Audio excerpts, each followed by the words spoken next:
கலைஞர் மகளிர் உதவித்தொகை வாங்குறியா? சொல்லு.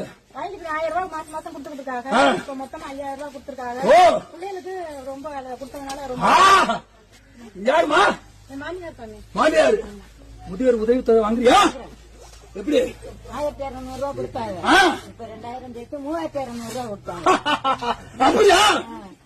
அதனால புள்ளிய உதவி செய்யறதும் தமிழ்நாடு. சூப்பர். என்னத்த சூப்பரா? நான் எந்த ஸ்கூல்ல போய் தான் இங்கிலீஷ் எல்லாம் படிச்சேன். சூப்பர் நல்லா சொல்லியே. சரி என்ன கருமமா?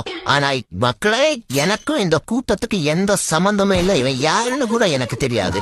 எனக்கு உண்டியல்ல உரிய பைசாயா இவனும் என்ன செய்யணும்னு எனக்கு தெரியல. இதுக்கடையில உங்க அக்கௌண்ட்ல 1000 ரூபாய் வந்து 5000 ரூபாய் வந்து 4000 கணக்கெடுக்க போறேன். நான் உண்டு என பாடுன்னு கோயில் இருந்து அருள் புரிஞ்சுட்டு இருக்கேன் மக்களுக்கு. ஆனா நீ என்ன பேர சொல்லி என்ன காஸ்டியூமே போட்டுட்டு வாட்டுக்கு பிச்சை அடிக்க பாத்தியா?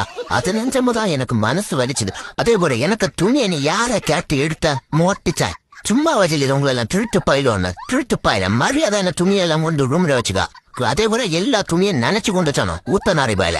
ஆனா ஒண்ணு மட்டும் சொல்லிய மக்களை, இத்தனை வருஷமா இந்த மக்களை எப்படி எல்லாம் இவனை ஏமாத்திட்டு இருந்திருக்கானோ. ஆனா இப்ப உன்னை லாஸ்டா நான் சொல்லியேன், எனக்கு இந்த திருட்டு கும்பலுக்கு எந்த சம்பந்தமும் இல்ல.